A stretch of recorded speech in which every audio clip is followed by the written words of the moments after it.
Hello and welcome to a new edition of Africa Today, and in this edition of our program we will focus on the second edition of the conference of the Forum on Global Action for Shared Development. The forum was held in Beijing, and the Minister of Planning and Economic Development and International Cooperation Rania Al-Mashat delivered a speech at a high-level session entitled Joint Actions to Promote Sustainable Development. She highlighted Egypt's evolving approach to climate change, the significance of Egypt-China cooperation, and the importance of mobilizing funding for climate action. Her insights emphasized enhancing stakeholder engagement, improving debt sustainability, and fostering a private sector participation to address the complexities of sustainable development. And to shed more light on this forum, we are joined over the phone by Dr. Magdy Allam. He is an international expert in environmental affairs. Good afternoon, sir. Good afternoon. You're welcome. Yes. So, sir, how has Egypt's approach to climate change evolved in recent years, and what are the key strategies currently in place? So the climate change actually is attacking all the countries all over the world. There is no exception of any country all over the planet Earth, because it is actually a global one. We cannot differentiate or having barriers between borders all over the continent. For example, we are in Africa continent, that all the emissions coming from Africa are not exceeding 4%. In comparison over the industry at 20 years, 20 states that have all the high rank of the income all over the world. They have their monetary funds in the banks, central banks, international banks, against the poor countries in Africa. And we have real changes on Earth that we are already having some negative impacts of desertification, and actually there is sand dunes movements, a loss of actually the nexus triangle that we are taking actions to restore it, either for the energy or for the food or for the water, which is actually according to IFAD and the FAO institutions, they are showing that without this nexus we cannot proceed on life stability all over the continent. And actually the initiation of comparison of different countries all over the world, but actually Egyptian states have many opportunities to go through the economy, either with China or the BRICS. And we have actually a good and a very successful links with those 20 countries, the 20 countries with the evolving countries that can have the economy, the new trend economy that can be some of the sustainability with the country like the United States, with some income increase. Incomes in comparison with the incomes of the continent of Africa. So we are caring to high our voices to be clear in the front of all the countries all over the world that Egypt, for example, trying to have green economy. We have also sustainable modules. We are applying the SDGs according to the United Nations as being headed by President Sisi in his speech, that we are coming to collaborate together, not to be against each other. And when we have real problems of the environment, we have no fear of this. Our Mediterranean coast nowadays is destroyed by a lot of negative impacts, either of the acidity, the high acidity of the water level, either in Mediterranean coast or even in the Atlantic Ocean also, which is actually differently in their species, but affected all of them by the climate change. And we are appreciating the effort made by the representative of Egypt in the dialogue with the BRICS countries, and India, of course, as example, and even Russia, and the 20 countries are nowadays looking for Egypt to involve of their experience in different sources, like the success of Egypt to do 27 COP27, which was one of the success stories in Africa, and being visited by all the presidents and kings come to Egypt at that time, from Sheikh. Until now, this is actually the box for the loss and damage. The loss and damage is a completely agreed initiative of all the members of the COP27 to agree to have a fund for the loss and damages to compensate the farmers and to compensate the country that having a problem of maybe St. Dunes, so dry, severe dry, and severe precipitation below and less food security, even the migration of the farmers from each, from their original countries go to like Sumatra, for example, and four in countries in the Africa suffer the complexification and drought system, which is affecting all the income and the generation of the new generations also to have a real negative support in the different countries. But nowadays, the funding is so low and so actually can be used as emergency support all the initiatives either by India or by China or even by the BRICS. The BRICS is actually giving a very good support for the Egyptian government, and they are supporting also all the initiatives raised by President Sisi.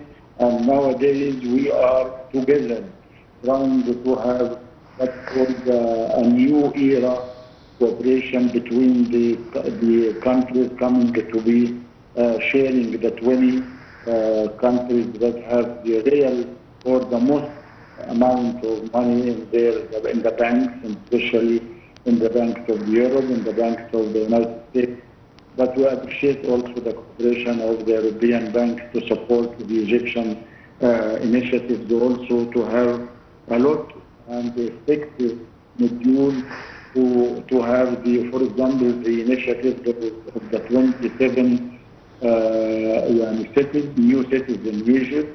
And as far as I know, they started with 4 cities only to be a pilot of the Egyptian government for the green economy.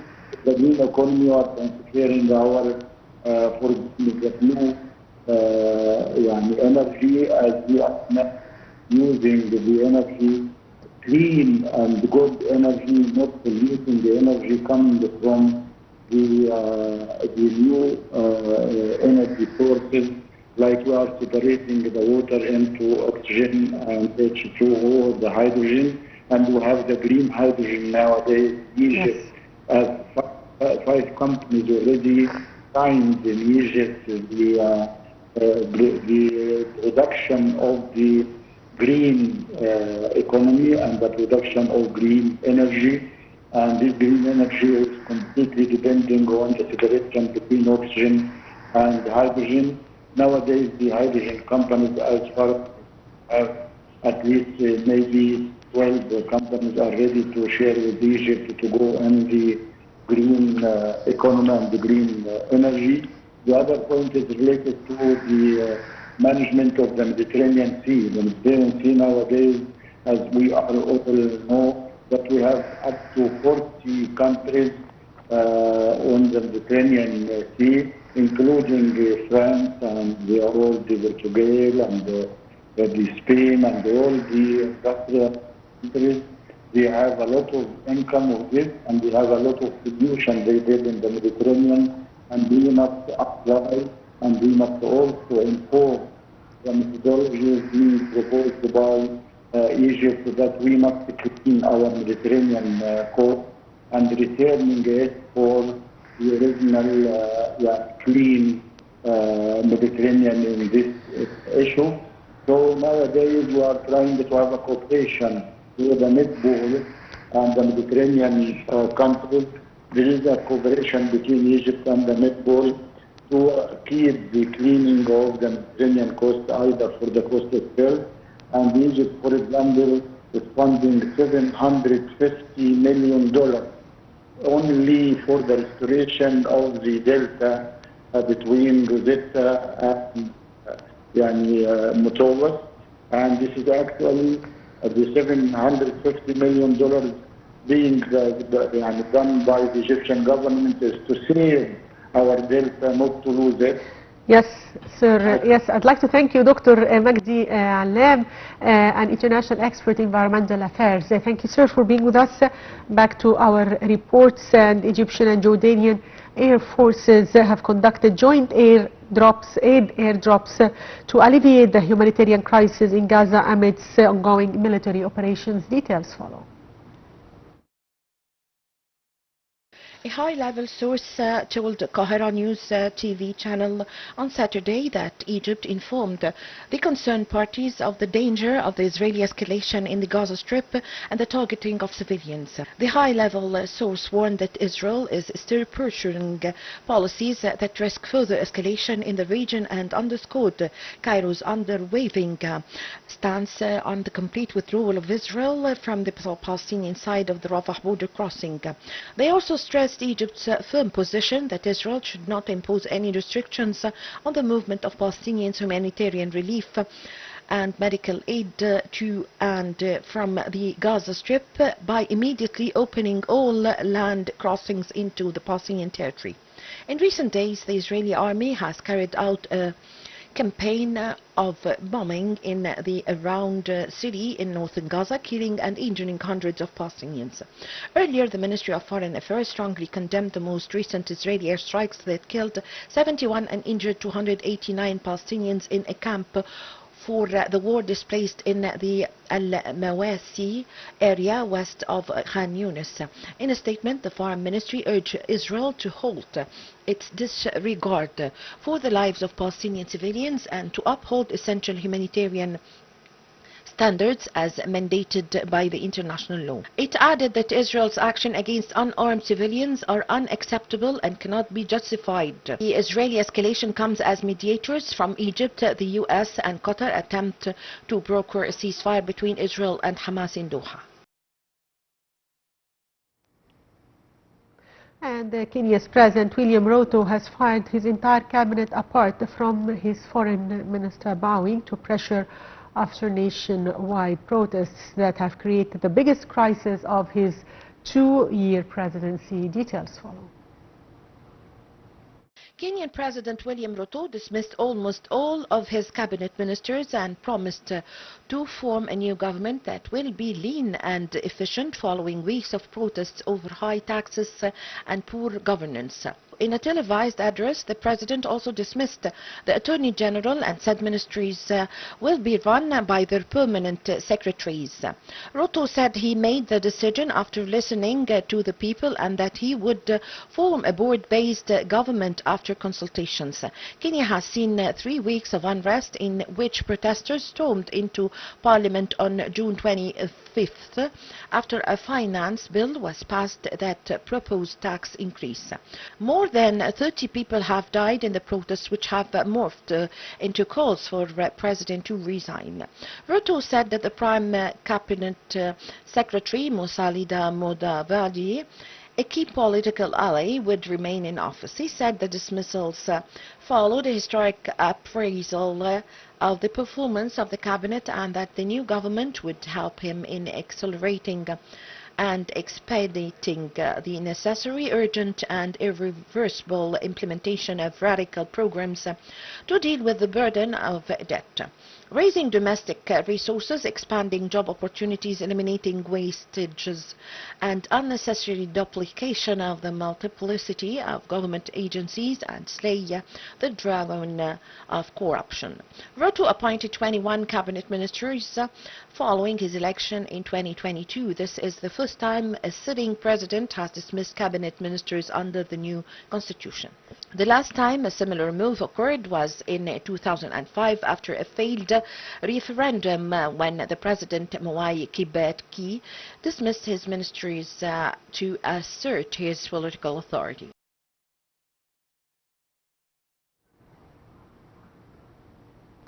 Save the Children said that South Sudan is on alert for a looming human and climate disaster in coming months, with the world's youngest country expected to suffer its worst floods in 60 years that will drive parts of the country to the brink of famine. And with this last report, we come to the end of today's edition of Africa Today. Thank you for watching. A British charity warned that parts of South Sudan are on the brink of famine as the nation braces for a horror scenario ahead of the worst floods in decades. Almost 13 years after its independence, in 2011 the world's newest nation remains plagued by instability and violence despite rich oil reserves. Save the Children said that South Sudan is expected to suffer its worst floods in 60 years that will drive parts of the country to the brink of famine, citing data from the Famine Early Warning Systems Network established by USAID. Save the Children country director from Pon-Jip, Robil Chempron, said that a horror scenario is unfolding in South Sudan. She added, warning of imminent disaster, that in all likelihood they will see children start to die from hunger-related illness as the flooding takes hold. The statement said that many of those impacted by already faced years of conflict, hunger, rising food prices and previous floods. The 15-month conflict in Sudan has also seen an influx of refugees and returnees, placing even greater strain on the country's meagre resources and weak infrastructure. Famine was declared in South Sudan in 2011, affecting some 100,000 people in Unity State, an area that has often been a flashpoint for violence.